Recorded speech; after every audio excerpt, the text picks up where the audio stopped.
Match point for Rrq as we jump into game 4. Rrq wins the laning matchup for sure. I mean, you wanna. It is.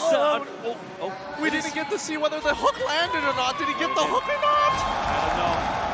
We know for sure though that in the laning stages, Rrq Hoshi does have the advantage.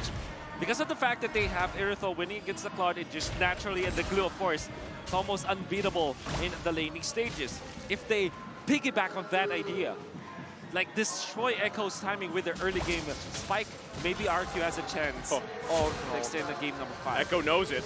Yeah, I mean, R7, there's nothing he can do. He's going to lose his battle spell here regardless, and arguably, I would say he's about to die as well. And there we go. R7 just greeting out to hit that level 2, ends up dying for it. That's not how you want to start the game here for Rrq. I mean, you mentioned it, getting baited into it, and still, I mean, at that point, you have Sanford, who again got the MVP previous game, same hero, now has an upper hand, but the kill going over to Sanji on this same hero, Farsa, is going to be deadly, but Benny Cutie. Yep, Vin, he wants to land it. Oh, the hook doesn't connect. Benny Cutie is able to just sidestep it in time. The dive fails, they back away, and now the level 4s are rolling in. R7 didn't respect the fact that Sanji rocks a flicker this time. That's why he was taken out. And minor mistakes coming up from Rrq. It's going to be, so I guess the word that you use here is compound interest, right? That's what we have to take note if you're Rrq. Yeah, now look at this situation, right? Because of that death, that does mean that R7 is not going to hit his level 4 in time. The early proxy is going to make sure that they have priority, and now that if they can get mid to push, that would be ideal. But let's see how the situation plays out, as now Rrq trying to get some kind of information, as Albert now being threatened by Sanford. He might actually die here. Albert's still alive. Glue ends up dying again. How did R7 die on the top side of the map? Sanji is able to pick him off. Talk about Sanford and Sanji, the San duo, just making waves here for Rrq. 2 minutes into the game, and this is a tough situation for Rrq already. I mean, yes, the gold lead isn't massive, but these minor decisions, these plays across the map are going to cause waves throughout the game. Man, Sanford's maneuver, after winning the top lane, just because of the help of Sanji, he's able to get level 4 before the turtle fight, for the first turtle of the game. That allowed him to invade the purple buff and make a, put some influence, put some pressure in the laning stage of Rrq Hoshi. Oh, and that's called TZ getting picked off immediately. Echo. Oh, so very close, but here comes the Feather Airstrike. Flickering forward, he's guessing. Skylar is still alive. This could be a potential dive. Yaoi, he wants it, he finds it, and gets the kick. Benny QT almost finishes him off. Yaoi takes the kill, unfortunately. Vin finds the iron hook. Clay pulls him back, kicking back and forward, and Albert will secure the kill. You see that? You can't get away, Yaoi. We've got 2 pulls. He tries to run away, but also the highlight there is that Albert was able to pick up that kill. Big pickup here, Wolf. So you saw that they were able to take out Carl TZ after what would likely be a snag coming out from Vin. Eventually, though, the dive, flicker in coming out from Sanji, forced Skylar to be very low, and then Yaoi found the opening under the turret. Good thing though for Rrq, they have found some trades with Albert getting 2 kills. Yep, and now they're going to be walking up. Echo looking to invade Albert, but they don't want to commit too much in this situation. Now, let's talk about the lane states, right? Because Vin, he's trying to make something happen. Oh, Clay, good Purify. Doesn't get kicked out of position. Well, it's a good thing they have that. You were talking about the lane matchups here. I mean, this one specifically, Sanford's going to have the upper hand here. As we're seeing, I mean, R7's got to kind of make his way back from that deficit now in the early game. Again, Wolf, you called 10 minutes here, and it might turn out to be even less than that. But still, turtle up, Rrq in position. And now Feathered Airstrike already being used super early on. They're just holding them hostage. They know that Sanford is ready to jump into the fight. Yaoi finds the initial engagement onto Albert. He's in trouble, but Sanford in the back line making it tough. Martisi locks Albert down. He's finally dead, but now the rest of the team is here. R7 with the reinforcements. Yaoi might be in some trouble, but finally it's going to be Sanford who ends up dying. R7 is able to secure his own kill onto Yaoi, and Benny QT is on the run. Skylar doesn't want to be a part of this fight, but the Bound Mirror image is going to juke them out. Wow, what a move coming out from Benny QT getting out of there. And even the fact that he threatened for a kill onto 3 of the members of Rrq Hoshi. It all started with a snack though. Oh, he's going to get pulled back. The feathered airstrike should be able... Oh, actually, there we go. Magic Worship going to do the last tick of damage. Yeah, that burn does hurt, right? Able to secure the kill there of Sanji. That's 3 kills now for him. Yeah. Going to profit off that, build in. Let's take a look at the items, how this is playing out here, Wolf. So at least a little bit of an advantage for the Karina, but with all the casual items like the Dreadnought Armor and the Molten Essence, there's no full item yet for the Karina. That's why they're not yet able to actually teamfight with that. And then, of course, Irithyll, you need more items. Windtalker, eventually, the second item will allow him to dish out the damage already. So that's the power spike that you're looking for Rrq.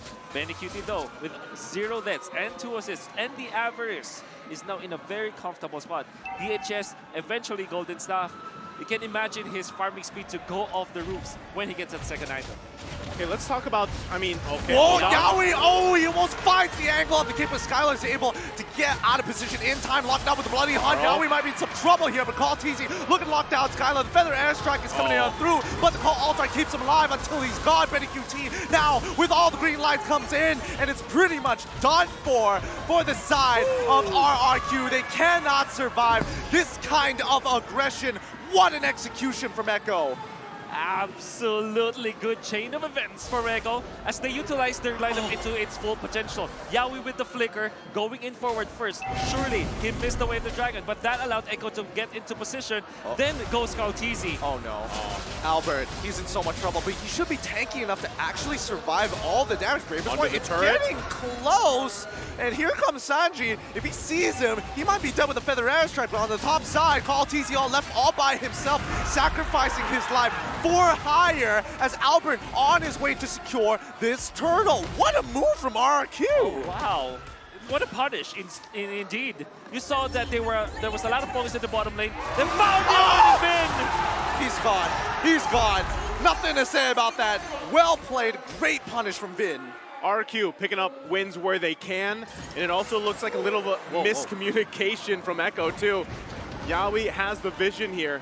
But still, Rrq finding now, it's the 2 turtles they've got. They've got a little bit of gold lead. They just have to figure out this Sanji problem. If they can get that, shut him down, that's going to be another big play for Rrq. He's going to walk up. They don't realize that he's there because of the conceal. He throws up. Oh, the hawk. R7 though. R7, he's pushing them out of position, but they're working as a team. This could be the turnaround now, but Kaltizi can't seem to find the angle just yet. They're going to focus on their jungle and back away.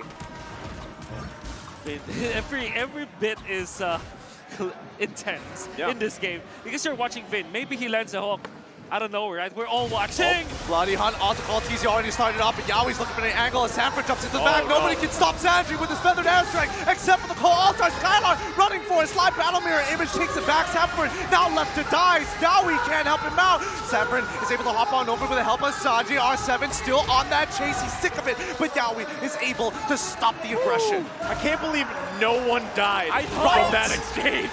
Like how? So much back and forth and just masterful disengage from both teams there. But still, Rrq holding on to this lead. They can play around with it, right? Still, if they can focus Sanji, if they can get a Bloody Hunt or a hook on him, they're going to profit massively, Wolf. There was a lot of explosions in there, and he's surprised that nobody died. Bloody Hunt onto Kaltizi, a prime target. You want to go onto it, but he survived afterwards. Then Benny QT finds up BMI after the fact that the Paramis ultimate was already down. Kill threat of the Irithyll, but wasn't able to find it as well. Oh, Yawi's looking for an angle, but again, Vinda doesn't punish him just yet, knowing that he has the Shunpo. However, the mid lane, we do see Sanford. He's getting himself out of there. Again, the aggression pushed back. This match is electric. The tension, not just in the stadium, but in the game as well. Now this Lord being worked on here, half health. Oh, he hits Kaltizi, and now Sanford has to save it. Feathered airstrike as well, but R7 gets into the back line, forcing it out. They got Irithyll. Sanford has done it. He's dealt the damage, and now Rrq are on the run. R7 is still in the middle of it, but a double kill coming in from Sanford is more than enough. Kaltizi is trying his best with a Hurricane Dance. He's trying to push it, but he's spin. It's too late. Benny QT in the middle of it gets 3 already. Sanford, a triple kill all by himself. Maniac make it, and now Albert the focus. Gonna be able to survive, but his team is taken care of. Sanford literally destroyed Rrq in there. The zone out with the combo. This is why they first picked this Lapu Lapu. He won his laning stage. He was able to pressure Albert, and then in the most important team fight for Echo, the first lord of the game, he was able to tag Albert, take him out with the bravest fighter, the combo, then gets a double. The kick from Yawi allowed Echo to take that lord despite Kautisi being grabbed by that glue. The kick from Yawi displaced Albert, and this is a massive victory for Echo. Right now, still Lord going to be on the bottom side. They're going to continue to get these turrets across the map, opening it up for themselves. Now they have the lead of 2K here. And at first I thought, you know, Sanford was going to say, hey, Sanji, you can get the MVP this game, but now they're competing for it. Rrq has to have an answer for this. Yawi, he finds the kick onto Vin. They want to take one by one. And unfortunately for Vin, there's nothing he can do about it. Nicely played by Echo. Good bait from Sanford as the outer turrets will fall, and Echo will slowly creep their way in towards those inhibitor turrets. No big ultimates as of yet. Rrq can actually defend this relatively well here, unless Skylar gets picked off. Kautisi gets pulled back, but he's too tanky to actually be punished for now. Albert, he's walking very close to the fire, but again, 1-0, all outer turrets are destroyed. All right, so Rrq still in this game. It's 4K ahead for Echo, though. The time is up that you mentioned, Wolf. You said 10 minutes. I think Gideon agreed. Yeah. We're now at almost the 12-minute mark here. Is there any saving grace in terms of items or even macro play that Rrq can do to turn this game around here, Wolf? Well, they can, well, it's just really the hook coming out from Vin if they find an opening, right? And I think that they are focusing on Kautisi so much. Surely it's great in the first few minutes of the game. Yeah, they can take out the Akai, but I think it came to a point where when you go on to Kautisi, there's a lot of like supports coming out from Echo. And when you try to take a tanky hero, you put a lot of resources into taking out Kautisi. Did he just flicker? Eventually get out damage. Look, and let's just move on from that. We're just gonna let's look at Kautisi, man. He's looking good. He's looking good. Let's pretend that didn't happen. Yeah, as you were saying. Yeah, you were back to what you were saying. 85 seconds on Vin's flicker. Yeah, that was totally there for sure. Yeah. Wow. Okay. All Wolf can say is, yeah, wow. All right, goes back to the game. Yeah. Yes, that is a detrimental for this Lord fight. It's going to be up now in about 6 seconds here. Echo, great positioning as they get set up. You're going to have to keep an eye as well on Yawi. He's going to be looking for the right target. Skylar having a very tough game on this Irithyll, even with that sprint. Clay trying to get some vision.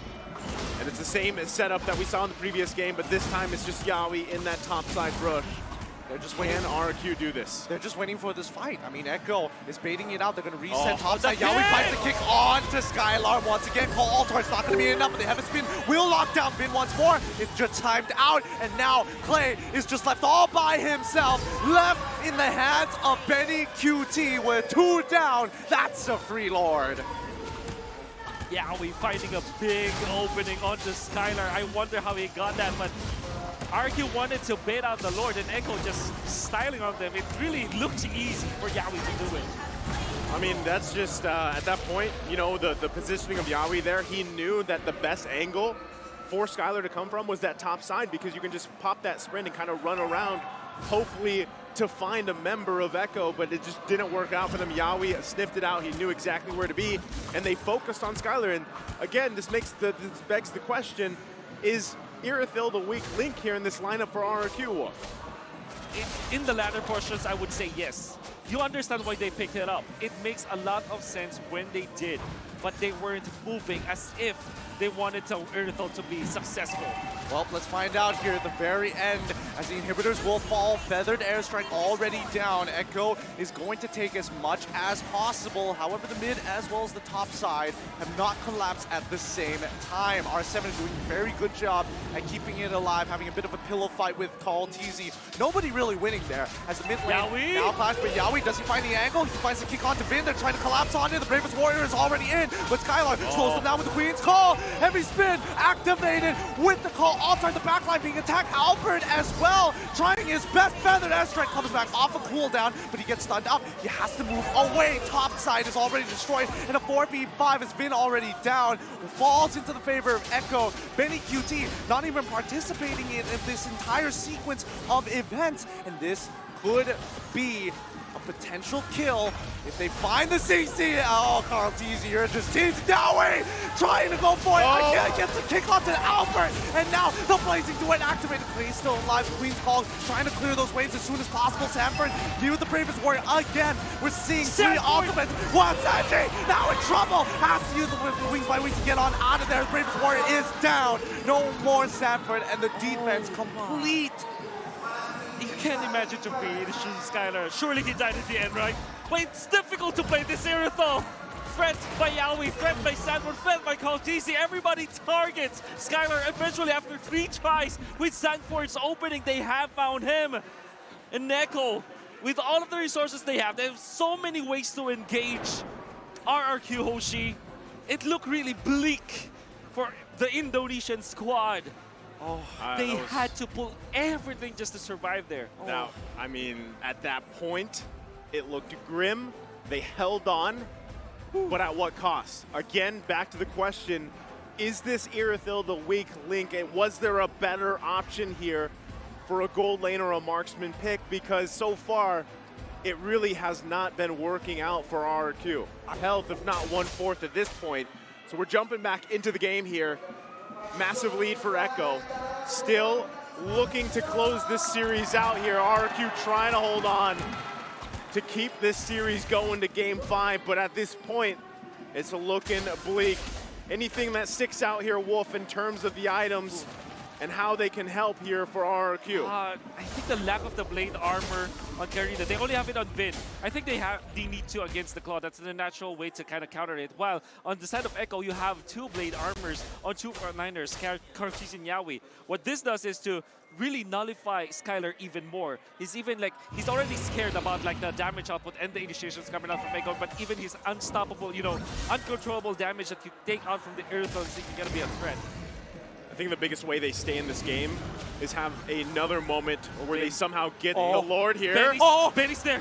Oh, with the truncheon, he's managed to survive for a little bit longer, allowing Sanford to actually turn this around onto Vin's head. They find the trade, it's not worth it, but Yawi still has the way of the track, and they can do something with this called TZ in the middle of the fight. He's absorbing damage, and now pinning the R7 against the wall. He's trying to get on out of there, and immediately, this might have just turned. They know where Benny is. Oh, do they know where Benny is? No, he's going to recall out of there. He's going to be fine, but this buys a little bit more time for Rrq and Echo. They see what's going on. Now, because of the recalls, they're threatening the Lord. They've checked the brushes. They know nobody is there, and even Clay making sure that there is no angle for Yawi to get on in. Look at Benny. It's going to come down to a 50-50 here. Albert versus Carl Teasy. No, they reset it. Sanford is threatening Clay. Whoa, okay, yo, Clay, you're getting too low. He's about to die, and Sanford flickers for it as the rest of the team looks to push on forward. Oh, they're going to get pushed out of the base here. You saw Benny Cutie also pushing that mid lane. They have to respond, and this could, because of those decisions and Clay being down, Echo now in a position to take the Lord. Way of the Dragon already onto R7, can split, saving him. No, the feathered airstrike from Sanji, able to take him out. Sanford is on fire. Albert locked against the wall. Occult Altar already popped. They're resetting the Lord just to get to the middle of this fight. Skylar, he's trying his best to dish out damage, but those blade armors are making a difference, and the Queen's Call isn't enough, and Sanford gets his ult again. Clay has to get on out of there. Ghostbusters ain't enough, and Sanford is going to slowly make his way forward. He takes on one, and now the end is nigh. Albert is still on the run. Can they do anything about this? Oh no! With so many minions on their side. Yowie is already down. Bully on already onto Benny QT, but Benny QT! Benny has done it! Wow. A game to make history. Once again, the Filipino dynasty goes on. The grand finals has been set. Echo loud, Echo proud. GG, well played.